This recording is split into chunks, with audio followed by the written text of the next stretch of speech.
Auspician a Pedro García en Punto de Partida, Universidad del Norte Santo Tomás de Aquino, Superior Gobierno de Tucumán, Caja Popular de Ahorros, EDET Sociedad Anónima, Municipalidad de San Miguel de Tucumán, Personal.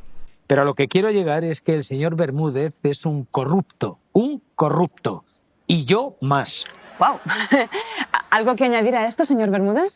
Lo que acabamos de presenciar no deja de reafirmar lo que sabíamos todos en este país, que el señor Moreira ha cobrado comisiones a punta pala. Y yo más. Pero, a ver... Sí. Estamos hablando con un señor que se ha dedicado a llevárselo muerto en tantas ocasiones como ha podido. Y yo más. Qué poca vergüenza. A mí, lecciones de corrupción, ninguna. Hace ya mucho tiempo que todo el mundo sabe que es usted un corrupto. Pero no solamente usted, todo su partido. Y yo más. Vamos a ver, si todo el mundo sabe el tipo de sinvergüenza que es usted. Y yo más. No, no. Y yo más. No, yo y más. Lo sabe. No, yo más. ¿Qué tal? Buenas tardes, bienvenidos a Punto de Partida. Esta pareciera una parodia destinada para José Alperovich y Juan Mansur, pero no lo es, aunque podría serlo. Es una parodia sobre cómo funciona el sistema político en España, que evidentemente tiene algunos correlatos con lo que ocurre en la Argentina y con lo que ocurre en Tucumán. Esto me da pie para hablar sobre lo que yo creo que es el principio de muchos males que sufre la provincia, que es la ley electoral. Una ley electoral que está hecha para el que tiene el poder, porque exige muchos recursos para enfrentar las elecciones, porque hay que movilizar a mucha gente y hay muchos candidatos que persiguen determinados cargos, pero en definitiva llega uno solo. Y además todos traccionan para un único acople. Este es un sistema electoral de Tucumán que beneficia básicamente al peronismo, pero además lo perjudica. Y se los voy a fundamentar. Primero, le quita los incentivos al peronismo, porque siente que se le aleja la derrota y se le acerca el triunfo en cada una de las elecciones. Entonces le quita incentivos, le quita fuerza competitiva. Desincentiva a los adversarios, porque es una ley, repito, que beneficia al que está en el poder, y además genera políticos millonarios. ¿Cómo podemos constatar esto? Que le quite incentivos y que además el peronismo se siente relajado porque tiene una ley electoral que lo beneficia directamente. Si no tuviera esta tranquilidad, no ocurriría algunas cosas que ocurren, como por ejemplo que en la legislatura haya un legislador peronista que tiene 2 fallos en contra y sin embargo sigue siendo un honorable legislador. Y esto es un escándalo, pero en Tucumán pareciera no serlo. Y pueden ocurrir porque, repito, hay una tranquilidad del que está en el poder.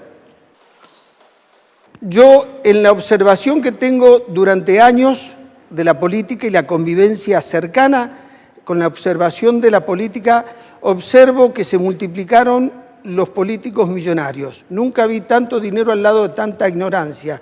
Y además estoy viendo que el peronismo ya no tiene la calidad de los políticos que le ofrecía antes a la sociedad. Y reitero, me parece que la ley electoral es el principio de todos estos males. La ley de acoples reemplazó a la ley de lemas. Es como que la misma persona se cambió de maquillaje, pero sigue siendo la misma. ¿Cuál es la salida posible? Y miren, jubileo, no miremos para hacia atrás, pero condicionado.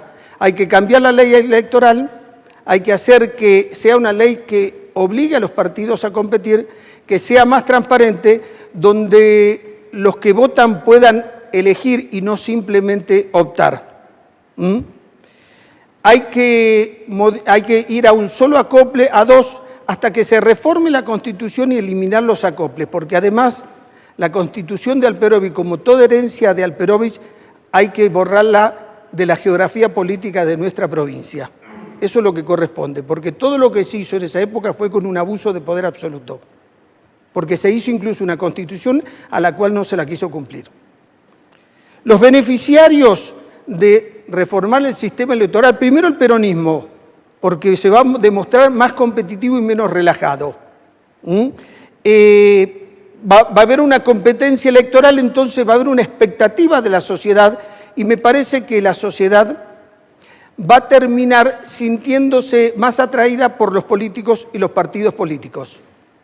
El quite de interés de la sociedad por los partidos políticos porque siente que es un sistema que se retroalimenta a sí mismo y que beneficia a uno solo. En la legislatura, este miércoles 23 de abril, hubo una jornada donde se presentó cómo es el voto electrónico en Salta. Permítanme hacer un comentario, eso es tecnología.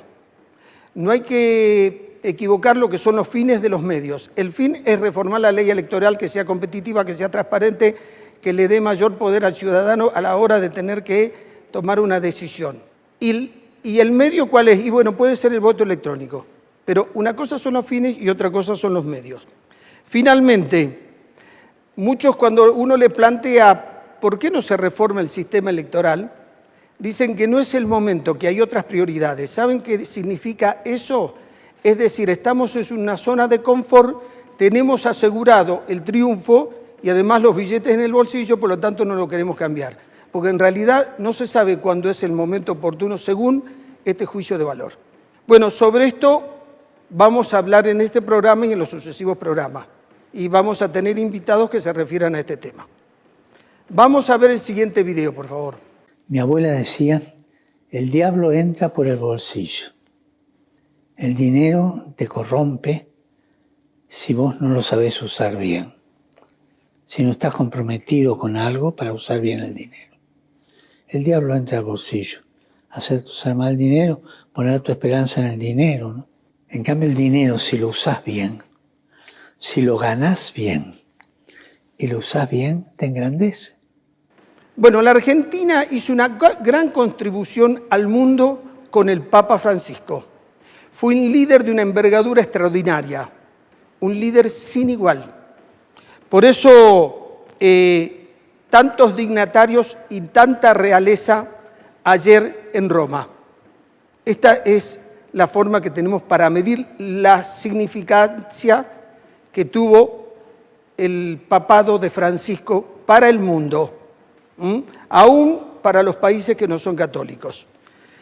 1.400 fieles en el mundo nos quedamos sin párroco, 1.400 millones de católicos nos quedamos sin el gran párroco que teníamos. Desaparece un gran defensor de los derechos humanos y de la dignidad humana. Las minorías deben estar como desalentadas porque sienten que que ya no tienen el cobijo que tenían antes, el que le daba Francisco. Y el capitalismo se queda sin un crítico necesario, porque estamos en un punto donde el capitalismo mundial debe entender que ha generado muchos desequilibrios, concentración de la riqueza y muchos desprotegidos y muchos perdedores. Entonces, Francisco hacía hincapié en eso, pero no era el único. Y además lo que planteaba Francisco no era que venga el modelo ruso o el modelo comunista.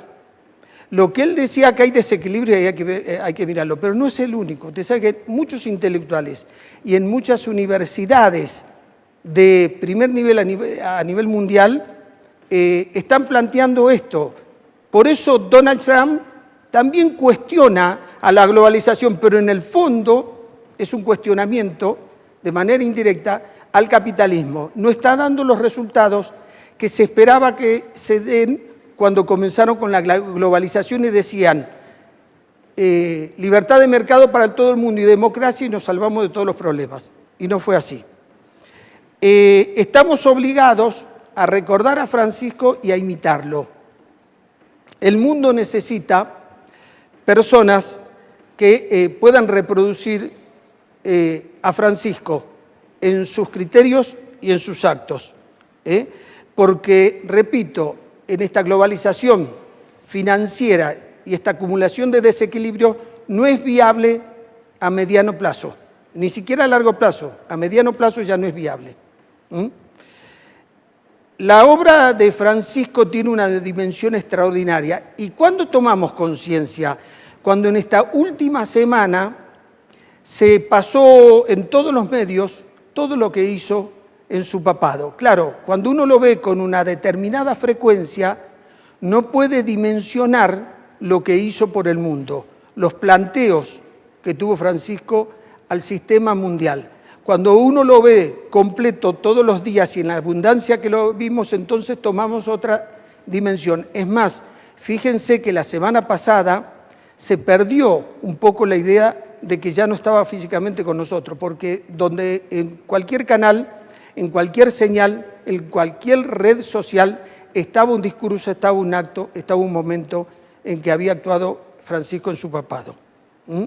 Bueno, vamos a hablar sobre este tema. Fíjense, con el tema de los divorciados, él lo que dijo que pueden volver a comunar, porque el desprecio no es un acto moral, el desprecio por los divorciados, ¿no? Sobre la homosexualidad la respetó y dijo, la diversidad es parte del mundo y la Iglesia acepta esa diversidad. Sobre las minorías, dijo, forman parte de un todo, no se las puede ignorar, no se las puede tener en un rincón. A la pedofilia la atacó de manera intransigente, porque recordó la dimensión de la dignidad humana.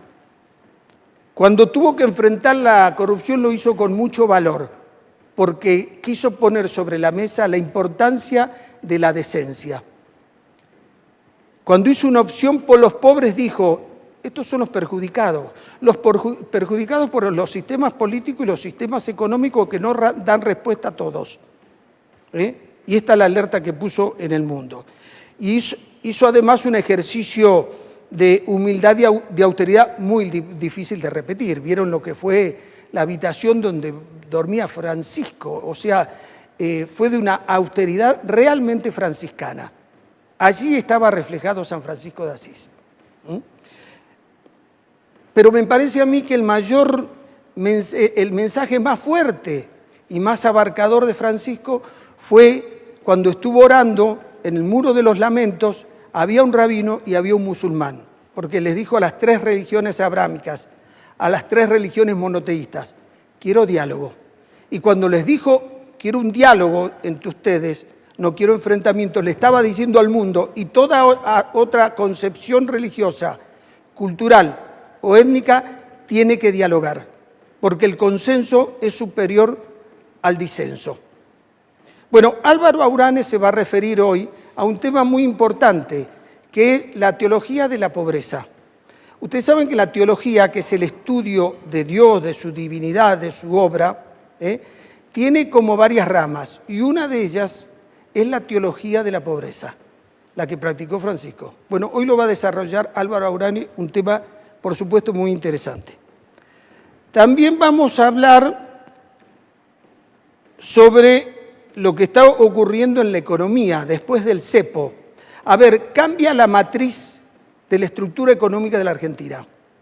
Las empresas y los individuos que estaban acostumbrados a una economía con desequilibrios macroeconómicos, con alta inflación y con varios precios del dólar, hoy tienen equilibrio macroeconómico, tienen un único dólar que es el que fluctúa, ese es el parámetro que uno puede tomar, que fluctúa de acuerdo a las fuerzas del mercado, y además una inflación muy baja. Significa que en este modelo es más exigente ser empresario y tomar iniciativa, porque aquí la ineficiencia va a la quiebra. Estos son los temas de este programa. Les propongo después de la pausa escuchar a nuestros invitados. Es un punto de partida